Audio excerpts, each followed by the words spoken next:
Barik ala sayyidina Muhammadin wa ala alihi wa sahbihi ajma'in, amma ba'd.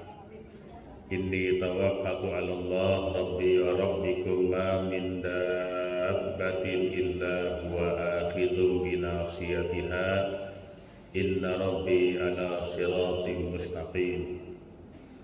Al-mukarramun, para ulama, para asatidzah, guru-guru saya yang ada di hadapan saya pada malam hari ini, Ibu Moderator, Ibu Hajah Mulyanti Zainul Arifin,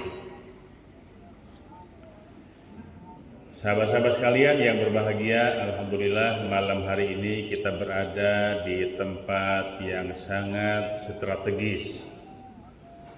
Suasana sejuk dan nyaman di Hotel Rezen Pajajaran, Bogor, Jawa Barat. Kalau saya tidak lihat undangan lagi, pasti Rezen yang di Cisarua. Ternyata di Pajajaran. Berbicara mengenai keluarga sakinah, kita semua sudah khatam.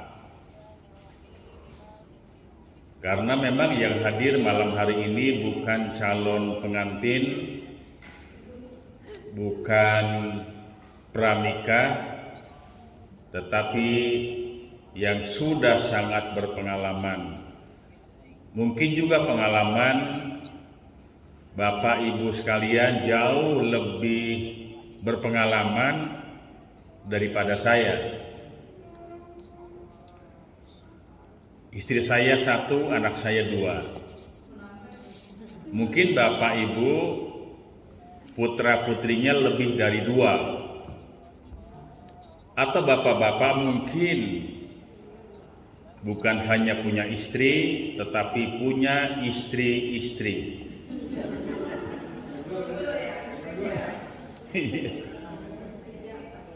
Tetapi saya berharap kepada teman-teman saya, mendingan cukup satu istri.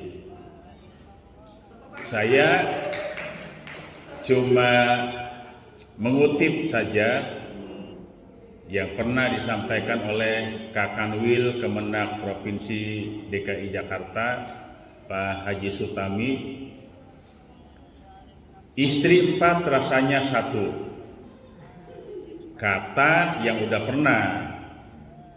Sebab kalau saya bilang istri 4 rasanya sama aja, berarti saya udah pengalaman dong. Kan gitu ya. Kata yang udah pernah, yang sudah berpengalaman, ternyata istri 2, 3, 4 sama aja rasanya. Nah, oleh karena itu, daripada istri 4 rasanya satu, mendingan istri 1 rasa 4. Nah, nonamo ya, rasa pusing ada, rasa pening ada, rasa jengkel ada. Dan itu sudah biasa dalam sebuah kehidupan rumah tangga. Pusing, pening dan sejenisnya itu adalah perkara yang biasa. Keluarga sakinah bukanlah berarti yang tidak pernah berbeda pendapat. Keluarga sakinah, mawaddah, warahmah bukanlah orang yang belum pernah berantem. Sebab ternyata berantem itu adalah bumbu dari sebuah kehidupan rumah tangga. Dan ternyata setelah itu menjadi harmonis. Coba saya mau tanya yang udah pengalaman nih. Rukun mesra itu pertama adalah pengantin baru. Yang kedua setelah head perempuan. Lama amat sih lu head. Ada yang sedikit-dikitnya head adalah lahzatun, sekejap mata kelar. Pagi men, sore mandi, selesai. Ada yang 3 hari, ada yang sampai 14 hari 14 malam. Semakin lama begitu selesai bertambah mesra. Ba'da nipas juga sama. Lama banget kan, habis nipas 40 hari, ada yang 60 hari, itu baru hitungan 60 hari itu 40 hari adalah lazimnya, 60 hari ada yang 3 bulan. Setelah itu kemesraan akan terulang. Makanya selain pengantin baru, ba'dal haid, ba'dal nipas, dan ba'dal berantem, udah saling memaafkan, bertangis-tangisan, gendong dia ke kamar. Itu kembali menjalin keharmonisan. Kira kalau saya pakai materi seperti ini malah membangun keluarga sakinah dalam perspektif Islam.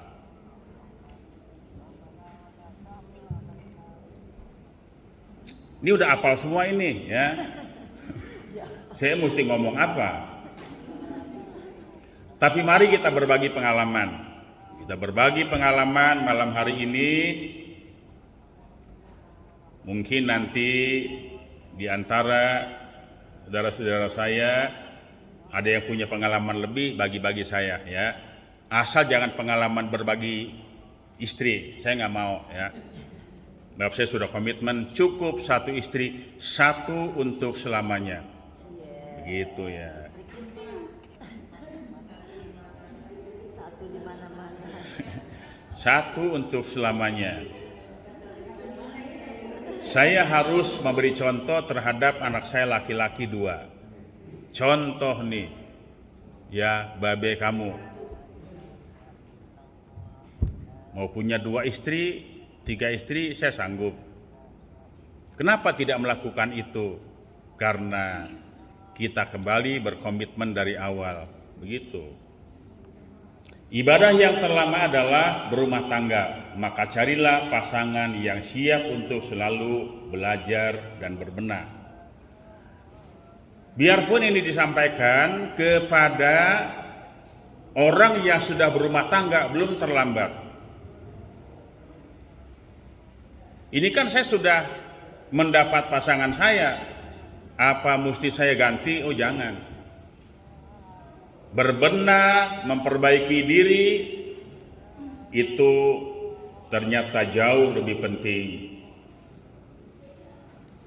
Untuk menggapai keberkahan dalam ibadah terlama, ada hal-hal yang harus dipersiapkan dalam menuju keluarga sakinah.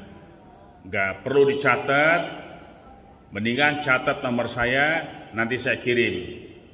Ya, lebih lengkap, lebih bagus, nanti saya kirim lewat WA nama saya Dani Hidayat peserta keluarga sakinah. Saya kirim nanti materi, sekaligus saya kirim juga YouTube saya, tolong di like, share, and jadi begitu namanya berbagi.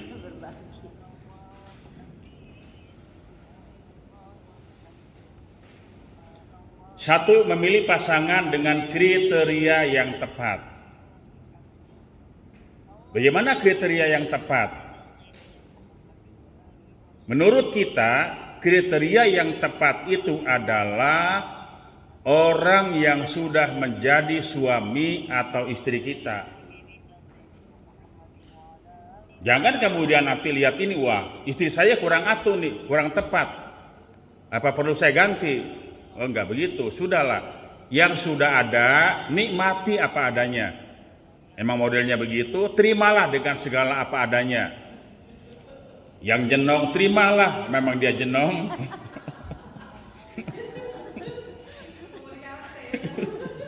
Apa mau dikate gitu kan, emang udah kayak begitu. Jangan belagu lah, dulu ya, begitu udah naik dikit, wah tukar tambah nih ya. Terima ya. Memilih pasangan yang tepat. Ini ada sebuah hadis dari Abu Hurairah radhiyallahu an. Wanita itu dinikahi karena 4 hal. Ini semua udah hafal, ya. Karena agamanya, karena nasab keturunannya, karena hartanya, dan karena kecantikannya. Maka perhatikanlah agamanya. Fazfar bizatid din taribat. Pilih agama. Saya akan memilih istri lantaran agama. Saya akan milih suami lantaran agama. Oh, ternyata pasangan kita memang kedua-duanya agamanya begitu kuat. Insya Allah, kalau agama yang kita pegang, maka akan mendapatkan keberkahan. Agama aja nggak cukup. Perlu ada di dalamnya biar menambah gairah hidup. Bagaimana seorang perempuan biar terlihat cantik terus, yang suami tampan terus dalam pandangan pasangan masing-masing.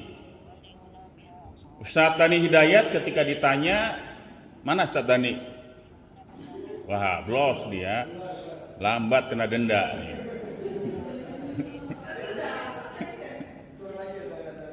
Terimalah apa adanya. Siapakah wanita tercantik di dunia? Jawabannya adalah istri saya. Tidak menyinggung istri orang lain. Dan suami yang paling tampan adalah suamiku.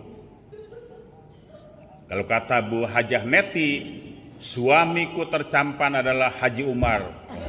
Gitu kan.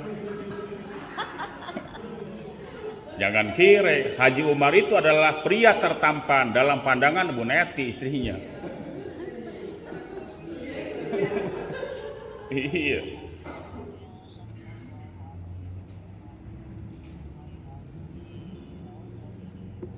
Memenuhi syarat utama dalam berumah tangga. Apa syarat utamanya? Syarat utama lainnya dalam berumah tangga adalah mawaddah, cinta. Ini jelas dalam Quran. Yang ayatnya sudah hafal semua. Wa min ayatihi an khalaqalakum min anfusikum azwajan litaskunu ilaiha wa ja'ala bainakum mawaddatan. Landasannya adalah cinta. Ada enggak yang kita ini menikah tanpa landasan cinta?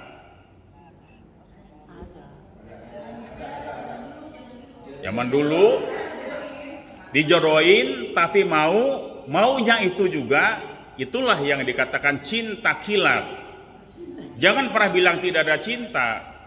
Kalau Quran sudah menegaskan cinta, oh berarti bahwa biarpun hanya ketemu sekali, perempuannya dipanggil, akan ada yang meminang seorang laki-laki, dia diam saja.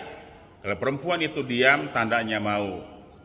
Maka dengan diamnya dia, kemudian dia menerima, itulah dia ada tanda-tanda cinta, biarpun kilat. Kan cinta kilat. Kalau menurut Sauki Bek apa? Nazrotan fatabassamu fatakallamu famauidun waliqaun. Nazrotan, pandangan bertemu pandangan, mata bertemu mata. Kalau mata bertemu mata akan melahirkan apa? Yang kedua, fatabassam, senyum, ya smile. Yang ketiga, fatakalam, kenalan. Kalau bahasa anak-anak yang rohis itu ta'aruf, ya. Mulai berkenalan. Yang keempat, famauidun, ada janji, khitbah, ya. Meminang, melamar. Baru yang kelima, waliqaun, pertemuan serius. Ada saksi, ada wali, ada ijab qabul, depan penghulu, ada semua itu kemudian diawali oleh rasa mawaddah, cinta. Cintanya harus menggebu. Cinta yang menggebu-gebu, menambah semangat dalam hidup. Gatot Kusnandar juga cinta sama istrinya kan. Menggebu nggak? Menggebu, bergelora. Cintanya menggelora, menggebu-gebu. Tak jumpa sehari rasa setahun. Tak jumpa setahun rasa kiamat, sugro. Begitu rindu. Karena setiap orang itu punya rasa cinta, pasti ada rindu.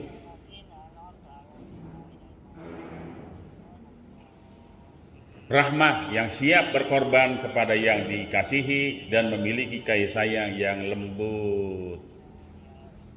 Dalam membangun keluarga itu yang sakinah, selain cinta, rahmah, kasih sayang itu membawa kelembutan. Pandai dia merayu. Pernahkah seorang istri merayu suaminya? Sering. Apakah merayu atau merajuk gitu kan? Ayolah rayu suaminya. Saling bergantian. Satu hari suami yang merayu istri. Saya kalau dengan calon pengantin yang mau nikah, saya bilang kebiasaan-kebiasaan lama yang dilakukan sebelum dia menikah, tolong lanjutin. Pernahkah ibu ini yang sekarang hadir di sini kirim pesan kepada suami yang di rumah? Saya udah buktiin nih, hari ini ada 2 orang yang langsung video call dengan suami. Satu tadi yang di bawah, ya, ibu. Yang kedua, Bu Mulyati. Tepuk tangan buat ibu siapa? Namanya? Bu Erna. Iya. Luar biasa. Begitulah ya. Ketika kita ada di sini, suami di rumah, dia video call. Buktikan kalau saya adalah hadir di sini, tetapi hatiku ada di rumah. Ya. Bu Mulyati juga sama tadi video call. Suami di rumah, jaga rumah ya. Begitu. Yang lain juga harus begitu. Beri kabar ya. Beri kabar suami kita ada di Bogor. Semoga Kakanda di rumah baik-baik saja ya. Kalau lapar beli nasi goreng aja ya Pak. Itu kan. Sambil liatin makanan di sini tuh. Itu komunikasi harus berjalan dengan baik. Kebiasaan lama. Nanti malam tolong ibu-ibu WA suaminya, yang bapak-bapak WA istrinya. Nanti kalau mau tidur. Tadi mah cuma sekedar iseng doang ya, kangen. Nanti mau tidur tolong ya. Anggaplah dia ada di samping kita ya. Biarpun di sebelahnya bantal guling ya, anggaplah itu adalah suami kita. Asal jangan nanti yang tidur sama Bu Mulyati meluk Bu Mulyati lagi gitu. Tuh. Sambil kirimkan kalimat-kalimat yang indah. Mat Bobo sayang.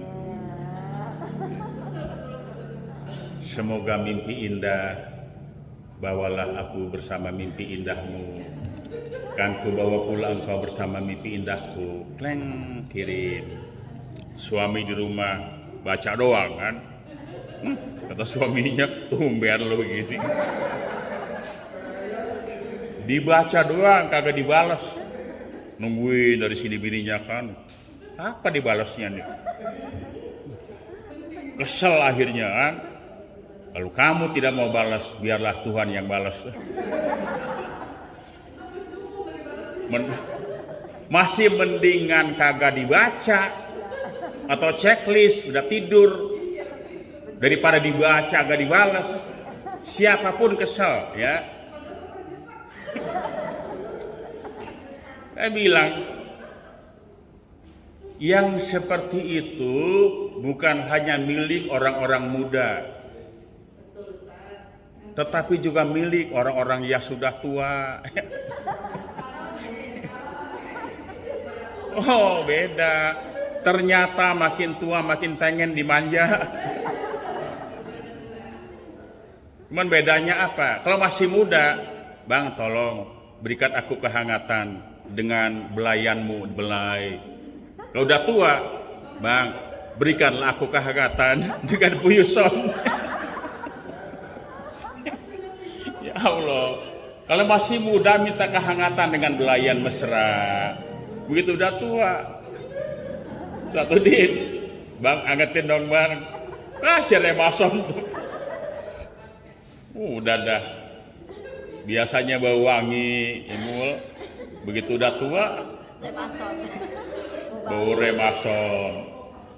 Tetapi tidak hilang. Kemesraan dalam rumah tangga tidak akan pernah sirna. Apalagi ustadz dan ustazah, saya paham banget. Kalau pengen belajar kemesraan itu, belajarlah dengan ustadz. Ya, ustadz itu lemah lembut, ya. Tasbihnya nggak tahan ustadz itu.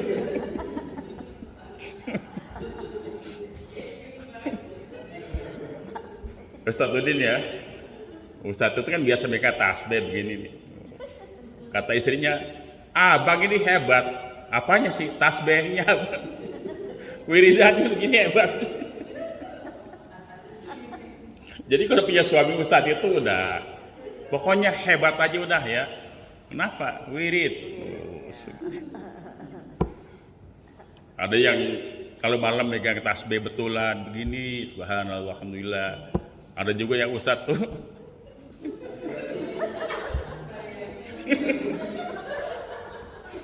mentil.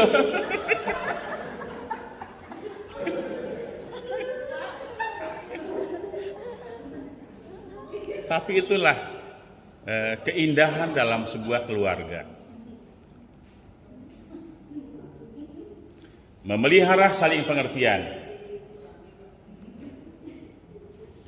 Sebuah perkawinan tidak akan berjalan dengan baik jika tidak ada saling pengertian antar suami istri. Yang begini udah hatam semua. Saling mengerti, saling memahami. Masing-masing punya hak dan kewajiban, masing-masing juga punya kebutuhan. Dan lagi begini, kita sering banyak pengaduan nih dari pasangan yang krisis dalam keluarga. Kenapa? Ternyata banyak yang tidak bisa terpenuhi dalam keluarga. Terpenuhi apanya? Ekonomi cukup. Tetapi ada satu hal yang mereka itu bikin jenuh. Kalau bahasa anak sekarang tuh bikin bete ya. Kenapa dalam sigat ta'liq? Coba kita buka kembali buku nikah. Kewajiban suami itu diantaranya adalah tidak boleh membiarkan, tidak memperdulikan istri 6 bulan lamanya. Itu bahasa itu sangat dalam. Pernah Umar itu kontrol, Sayyidina Umar kontrol. Ada seorang perempuan tuh yang Masya Allah, tengah malam kelojotan. Kenapa suaminya pergi? 6 bulan perang. Ketika istri ditinggal 6 bulan oleh suaminya, Masya Allah, kesepiannya luar biasa. Itulah sebabnya kemudian pergi berperang. Jangan lewat dari 6 bulan. Pergilah kau belayar, jangan lebih 6 bulan. Itu yang jelas, dia keluar negeri, dia berlayar. Bagaimana kalau yang memang setiap hari ketemu? Jangan biarkan selama 6 bulan itu istri tidak disentuh. Berikan dia belayan mesra, kasih sayang yang mereka butuhkan. Pernah ada yang ngadu, suami tiap hari pulang ke rumah, uang belanja per hari 3,5 juta. Beda tipis lah mau Ustadz Kusnandar, ya, mau Ustadz Udin. Tiap hari pulang ke rumah, uang belanja cukup. kendaraan mewah, supir siap mengantar kemanapun dia pergi. Apalagi yang kurang? Wajah tampan. Oh, ternyata suaminya itu berangkat gelap pulang gelap. Pengusaha yang sibuk dengan cari maisha, cari penghidupan. Sampai lupa kalau dia ada istri yang membutuhkan kasih sayang. Oh, ternyata bahwa perempuan itu bukan hanya cukup dibelai. Tidak hanya sandang, pangan, papan, dan kendaraan, tapi istri adalah butuh belayan mesra dari sang suami. Dibelai, ya. Ayo, banyak dibelai istri. Dan jangan cuma suami saja yang membelai istri. Ayolah belai suami kita. Berikan dia kehangatan. Kasih kompor. Dek, berikanlah aku kehangatan. Ya bang, kasih remason. Artinya apa? Berikan dia perhatian, saling mengerti, saling memahami, baik dalam kehidupan maupun dalam tempat tidur. Tidak kalah pentingnya. Tempat tidur, berikan kehangatan. Ranjang pengantin itu tidak selalu menjadi surga buat suami istri. Tidak jarang bahwa ranjang yang harganya mahal itu bisa menjadi neraka bagi suami istri. Pernahkah berantem di tempat tidur? Ayo ngaku. Ya, kita juga sama begitu. Ribut, bla bla bla bla. Hanya lantaran omongan sedikit aja. Jadi bertengkar. Akhirnya suami keluar rumah main catur sampai pagi. Posansip kan gitu. Nah, oleh karena itu jangan monoton. Membangun keluarga sakinah dalam perspektif Islam jangan monoton. Islam itu agama yang moderat, bukan agama yang kolot, kampungan, ketinggalan zaman. Belajarlah kehidupan rumah tangga itu dengan ajaran agama Islam. Kan katanya begini, bahasa Quran itu indah. Laki-laki pakaian buat istri, istri pakaian buat suami, saling menutupi aurat. Wa ashiruhunna bil ma'ruf, supaya pergauli dengan yang baik. Perempuan ibarat ladang, ibarat sawah, tempat bercocok tanam. Suami ibarat petani yang menggarap sawah. Bagaimana cara menggarap sawah yang baik itu? Coba belajarlah dengan petani. Petani itu supaya sawah ladangnya menghasilkan sesuatu yang baik, maka petani harus mampu bagaimana cara menggarap sawah yang baik. Dari mulai situ, macul di sawah. Nih, suami ini penggarap sawah. Lakukan dengan cara-cara yang baik dan enak begitu. Oh, paling enak itu. Cara-cara yang baik dan enak. Datangilah sawah ladangmu itu. Kaifa annasitum, terserah kamu. Petani, silakan kau macul. Bagaimana cara maculnya? Terserah kamu. Kamu yang tahu sawah itu milikmu, kamu yang berhak untuk menggarap sawah, kita yang paling tahu, bukan orang lain. Ini sawah kita, ini sawah tetangga. Berbeda kan sawahnya? Jangan samakan sawah yang kita garap dengan sawah tetangga. tanahnya aja beda. Ustadz Tani garap sawah pakai pacul, bismillahirrahmanirrahim, bletok, cangkulnya somplak. Kenapa? Sawahnya tanahnya kering, ya, ada batu yang peletok kan. Itu sawah kamu, garaplah. Kalau sawah kita memang keras tanahnya, ya kasih air lah biar besek. Ada sawah yang digarap, bismillah, peletak, ya, muncrat airnya di sawahnya begitu. Sawahnya rada becek. Ini saya lagi cerita sawah ya. Jangan berpikir macam-macam. Begitulah indahnya bahasa agama. Bagaimana cara maculnya?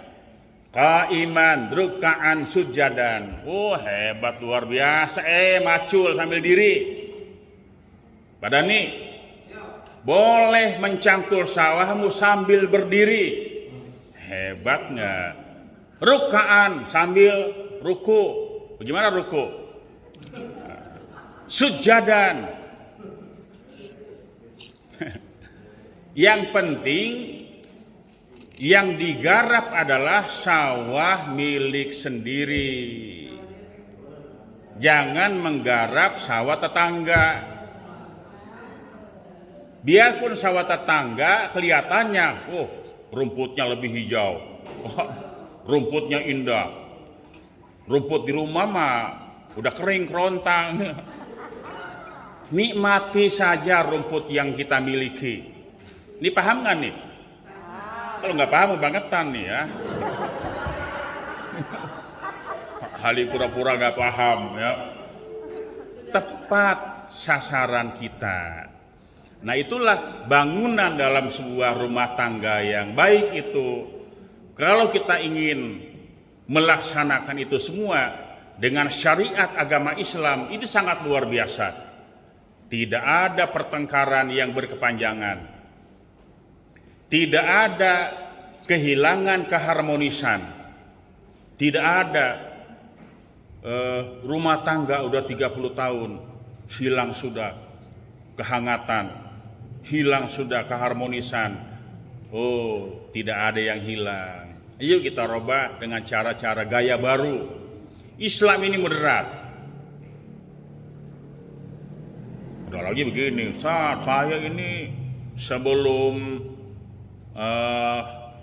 melaksanakan kewajiban, saya nyetel itu dulu ya. Juga kurang bagus. Ayo ciptakan. Jangan selalu di rumah. Saya bilang dari awal, jangan selalu di rumah. Saya buktikan, jangan heran nanti kalau satu saat lihat saya nongkrong di pinggir pantai Ancol, ya, di sebelah saya perempuan, itu istri saya.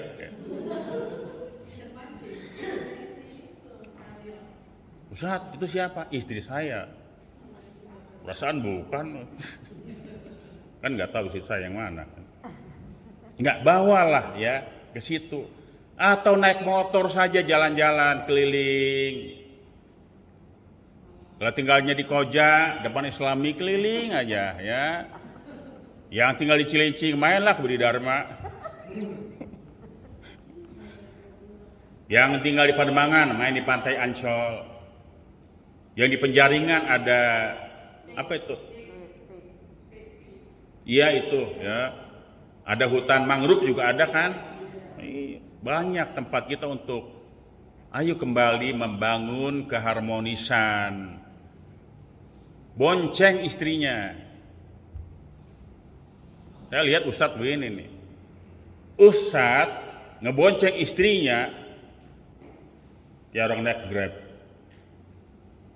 Tangan di belakang, pegangan belakang. Kata suaminya apa? Ini bini gue susah dibilanginnya. Jangan nggak usah marah, cukup. Neng, Dek, abang ini bukan tukang Grab ya. Iya banget tahu ya gimana ya. Kan bukan tuang grab. Oh, maksudnya pengen dipeluk begitu. Rangkul suami, bonceng pakai motor, keliling-keliling ya. Udah capek baru pulang kita. Masuk angin. Harus begitu dibangun ya. Modal 100.000, makan kelapa hijau di Danau Sunter, gelar tikar, kan enak, nikmat luar biasa. Saya sering lihat orang situ gelar tikar, istrinya tiduran di paha suaminya. Biasanya kalau yang gitu, itu ada nebak nih. Jangan-jangan bukan bininya nih.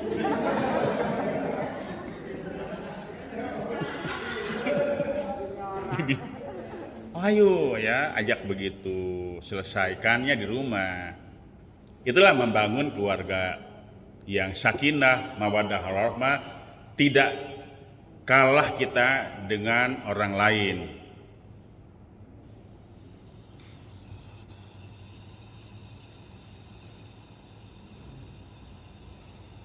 Landasi rumah tangga dengan ajaran agama, udah pastilah. Ini ustazah semua, gak usah diajarin lagi ya.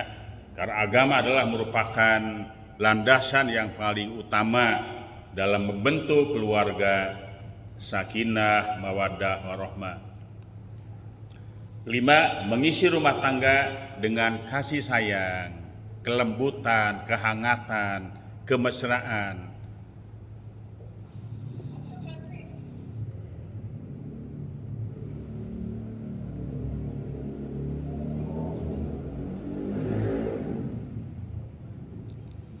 Tidak lupa bersyukur.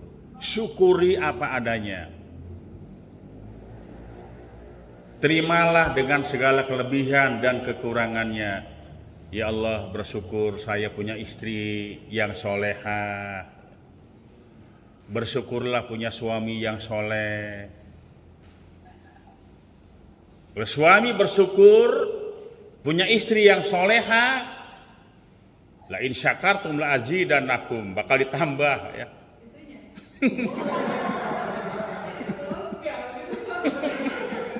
Punya istri satu kan disyukuri. Kalau bersyukur dengan istri yang satu, Allah akan tambah ya. Ya, tambah bukan tambah bininya, tambah rasa syukurnya, tambah kecantikannya. Jadikanlah suami itu selalu tampan dalam mata kita, dan jadikanlah istri selalu cantik dalam pandangan mata kita. Kalau dengan yang muda-muda, calon pengantin atau orang yang curhat kepada kita kasih doa. Dan alhamdulillah saya dari bujangan selalu saya baca doa ini. Saya ajarkan juga kepada yang muda-muda. Sayyidina Ali ketika habis berwudu, dia baca doa sesudah wudu. Udah hafal semua kan? Tambah lagi, kalau dia perempuan, Allahumma zawizni zaujan jamilan wa ghaniyan wa sholihan. Ya Allah, jodohkanlah aku dengan pria tampan, kaya, soleh. Kalau dia laki-laki, doa saya sampai sekarang, Allahumma zawizni zaujatan jamilatan wa ghaniyatan wa sholihatan. Ya Allah, jodohkanlah aku dengan wanita cantik, kaya, dan soleha. Sampai sekarang masih terus saya baca. Orang kaget, Ustaz emang mau nambah lagi? Bukan. Karena kita sudah dapat, jadikanlah istri kita itu adalah wanita tercantik dalam pandangan mata kita. Supaya jangan sampai kita menganggap bahwa istri orang lebih cantik daripada bini gua ya. Kamu boleh cantik, tetapi jauh lebih cantik adalah istri saya di rumah. Kamu wanita yang paling soleha, istri saya juga di rumah wanita soleha. Kamu wanita terkaya, anak orang kaya, istri saya adalah kekayaan dalam hidup saya. Selesai kan? Mau ngapain lagi kita? Itulah sebabnya saya cuman berkomitmen cukup satu istri. Karena nggak berani ya. Alhamdulillah saya dikasih rasa takut ya. Istri akan marah Kak. Saya yakin istri nggak bakal marah, paling nangis. Lebih apa? Kerasa kalau dia nangis. Kalau dia marah, bla bla bla, kita mendingan diem. Tapi ketika istri itu nangis, udah kita nggak berdaya. Karena kita masih punya perasaan kan gitu. Yang paling saya takutin dalam hidup saya adalah bukan istri itu marah, tapi dia nangis. Ketika dia nangis, kita merasa bersalah besar. Tuh. Jadi gampang Bu ya, nangis aja udah. Ya. Waduh yang nangis tuh, cengeng amat sih lu.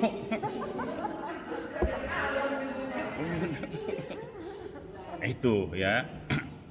Jadi selalu ada rasa syukur dalam hidup kita. Adakah laki-laki yang memang lengkap? Siapa yang tahu? Sahabat Nabi yang lengkap, dia tampan, dia kaya, dia soleh, siapa? Utsman. Ada lagi? Selain Utsman? Tapi yang paling terkenal sahabat Nabi yang tampan, kaya, dan soleh adalah Abdurrahman bin Auf. Kenapa dia dibilang paling tampan? Karena anak perempuannya begini. Nah, kamu akan dijodohkan oleh seorang laki-laki. Kata putrinya, tidak. Loh kenapa? Calon suami kamu itu tampan, orang kaya, pria soleh. Kenapa gak mau? Saya baru mau kalau ibunda itu memberikan ilmu kepada saya. Ilmu apa? Ayah itu, Abdurrahman bin Auf maksudnya, ayah itu adalah pria tampan, kaya, soleh. Kenapa kok ayah hanya beristri satu, ibu doang? Kenapa ibu punya suami pria yang sempurna, cuman ayah itu beristri satu? Resepnya begitu bahasanya. Oh itu dulu, iya. Kalau ibu kasih tahu resepnya, baru saya mau nikah. Diajarin resepnya oleh ibunya. Oh kamu tunduklah kepada suami kamu. Nanti suami kamu pun akan tunduk kepada kamu. Apa yang diminta suami, yang diinginkan suami, kamu ikutin. Sebab suami itu nggak pernah minta macam-macam. Ya Ustaz Udin ya, pernah nggak yang diminta macam-macam? Nggak kan? Emang nggak ada yang diminta. Suami itu sebetulnya tidak pernah neko-neko, nggak pernah minta macam-macam. Cukup istrinya melayani suami dengan baik, istrinya bersabar, tidak pernah mengeluh dalam kondisi apapun. Baru kemudian suami itu akan tunduk kepada kamu. Makanya Abdurrahman bin Auf hanya punya satu istri. Di sini ada nggak Abdurrahman bin Auf? Belum ada. Baru punya duit dikit. Ayo, jadi ya. Itu resep ya.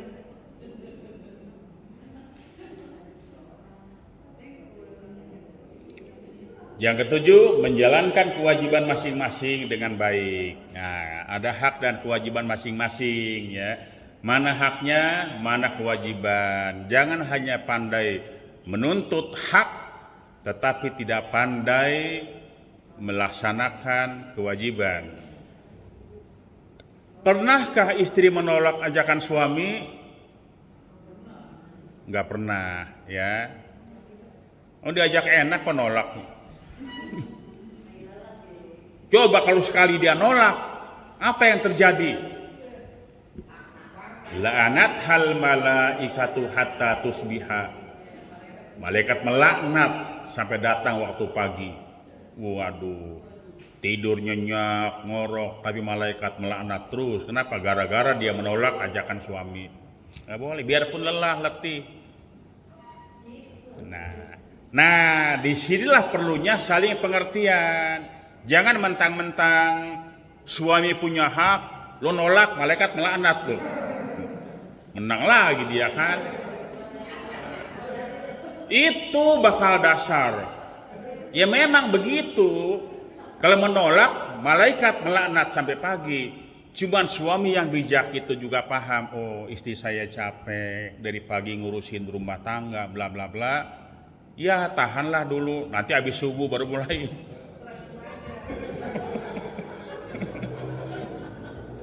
Kan bisa begitu. Paham dia dalam kondisi yang lelah, apalagi dalam kondisi sakit kan, jangan. Nah itu maksudnya saling memahami ya. Singkat aja nih.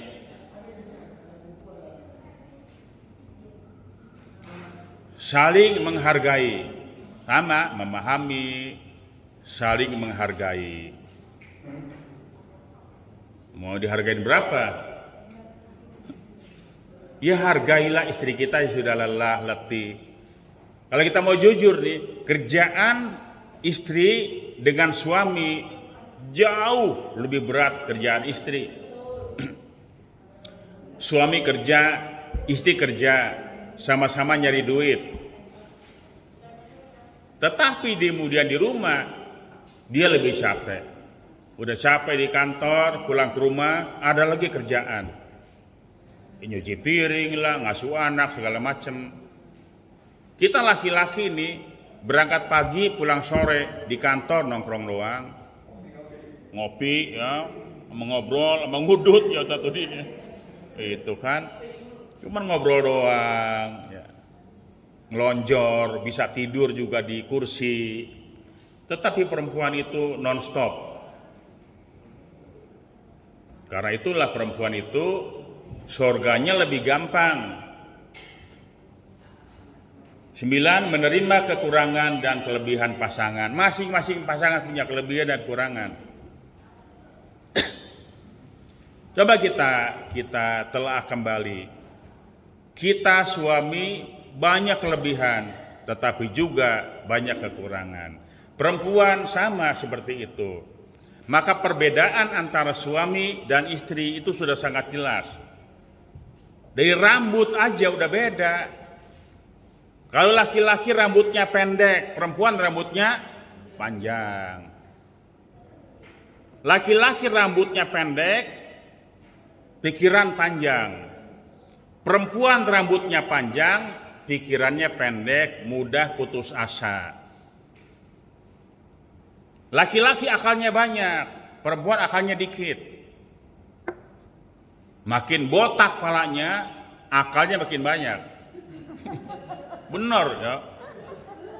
Aja profesor botak, itu dia pintar, akalnya banyak. Jadi kalau punya suami itu palanya lebih botak, akalnya banyak. Nafsu, perempuan 9, laki-laki 1. Gedean dia nafsunya. Loh ini bukan main-main ya. Perempuan nafsunya 9, laki-laki 1. Tetapi nafsu yang 9 itu bisa dikendalikan karena perempuan malunya 9. Laki-laki malunya 1. Bahkan hampir nggak tahu malu. Coba kita bayangin ya. Katanya laki-laki nafsunya 1. Tapi ketika di tengah jalan yang paling banyak menggoda adalah laki-laki. Kenapa? Dia nggak malu. Cewek lewat, halo cewek, gitu kan? Godain dong, bla bla bla. Karena rasa malunya nyaris tak ada. Perempuan, biarpun nafsunya 9, malunya juga 9. Malu-malu tapi mau. Banyak pura-puranya. Sama suami juga begitu. Menoel-noel doang. Suami lagi tidur pula si cubit. Dia pura-pura doang, ditendang ada kan. Dia mau ngomong malu sama suami, dia pura-pura aja dia. Pura-pura ngigo, kaki naik ke kepalanya suami.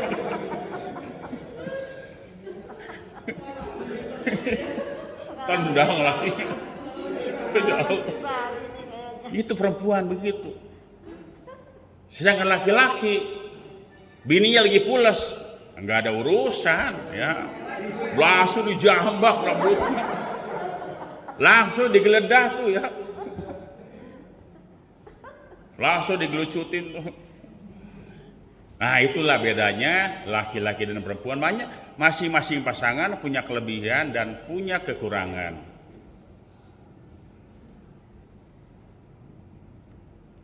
Ya, lanjut. 10. Memelihara kepercayaan terhadap pasangan. Nah ini penting. Bismillahirrahmanirrahim. Berangkat kemari Ustadz Dani Hidayat, diantar istrinya, disiapin pakaiannya, disedikain Abang Dani ya, yang beb ya, mau ke Bogor ya. Disedikain pakaiannya. Jangan pernah khianati kepercayaan istri. Istri juga begitu kan, diantar suami, hati-hatian yang di jalan. Kalau jatah bangun sendiri, kan begitu. Nah ini kepercayaan ini jangan sampai kita khianati begitu. Berbeda kalau izinnya keluar rumah. Malah laki-laki kali banyak. Izin mah keluar rumah ngapain? Rapat. Perempuan kalau sudah bilang mau rapat, dia percaya aja. Rapat apa ke urusannya? Rapat. Makanya beruntunglah bagi suami yang sering rapat. Sudah mendapat kepercayaan istri, disiapin jasnya, siapin dasinya, disemirin sepatunya, berangkatlah bang, hati-hati di jalan. Dia nggak tahu kalau jas yang udah disiapin, dasi yang udah disiapin buat menghadap penghulu liar. Banyak begitu bener. Sian ngadu, gua udah siapin pakaiannya, gua setrikain segala macem, gua kira bener kali mau rapat, ternyata udah kawin lagi. Ini bukan sedikit yang model begitu. Itu namanya udah kalau tahu begitu, gua kasih lecak lu keluar rumah. Udah jengkel ya. Ke-11 ini setia. Setia ini yang harus kita jaga betul. Jangan diplesetin. Bisa setiap tikungan ada. Kalau teman saya mah beda. Bukan setiap tikungan ada. Selingkuh tiada akhir. Udah repot. Ya. Nah, setia itu yang sangat penting. Saya mau tanya sekarang, apakah suami yang beristri dua itu tidak setia? Ayo jawab. Belum tentu. Setia itu ukurannya bukan dia tidak berpoligami. Ada kok yang istrinya 2, 3, sampai 4, dia tetap setia. Kenapa? Biarpun aku mendapatkan yang baru, yang kedua, dan yang ketiga, saya tetap setia, tidak akan pernah meninggalkan kamu. Gak setia kan? Kalau gak setia, dapat perempuan baru ditinggal tuh, itu gak setia. Nah, tetapi yang kedua, ketiga, keempat, alangkah baiknya apabila mendapat restu dari yang tua. Begitu ya Bu ya. Maukah merestui Ibu? Lihat dulu ya. Jangan belum apa-apa, enggak bakal gue restui, jangan, lihat dulu ya. Tergantung siapa yang saya restui. Pak, tetangga kita di sebelah rumah kasihan, bapaknya kena COVID, yatimnya ada 3, masih kecil-kecil. Kalau saya santuni dia, cuma dikasih uang kan gak enak sama tetangga. Bapak ke rumah janda, pura-pura lihat anaknya, padahal emaknya. Ya Pak, daripada jadi fitnah, mendingan abang nikahin emaknya dah. Ah, masa sih mak, pura-pura. udah senang tuh kan begitu. Tetangga kita ada janda punya anak 1. Ustadz mau nggak? Iya, anaknya baru 1. Ya Ustadz mau Ustadz. Cakep. Udah. Baru punya anak 1. Umurnya 67. Ya kan bener kan? Anaknya baru 1. Dia ogah itu. Nah, ukuran kesetiaan adalah bukan berarti dia poligami. Ada juga istri 1 tapi nggak setia ada. Istrinya cuma satu-satunya tapi dia nggak setia. Kenapa? Tidak memenuhi kebutuhan istri, sama aja nggak setia. Duitnya banyak nih, istri minta beli baju baru nggak dikasih. Ada suami yang pelit kayak begitu ada. Saya hafal. Susah banget istrinya. Istri hanya dikasih belanja sebulan 3 juta, anaknya 2. Itu include tuh 3 juta bayar listrik, bayar air, jajan anak. Nggak cukup ya. Itu bagian ketidaksetiaan. Karena apa? Ketidaksetiaan di dalam persoalan kebutuhan hidup, ekonomi. Baik Bapak Ibu sekalian yang saya muliakan, ini yang saya sampaikan. Mohon maaf yang sebesar-besarnya, saya bukan ngajarin. Ini yang hadir di sini adalah orang yang sudah berpengalaman semua, dan saya bagian dari orang yang ikut nimbrung pada hari ini. Kita ngobrol bersama, kita sharing bersama, supaya hari depan kita jauh lebih baik dari hari-hari yang sudah pernah kita lalui. Ustaz dan ustazah itu adalah simbol dari sebuah kemesraan dan kehangatan dalam sebuah keluarga. Ya, jadi kalau ustaz, ustazah itu tunjukkan keharmonisan kita dalam bangunan keluarga. Tidak selalu keluar rumah itu bergandengan tangan.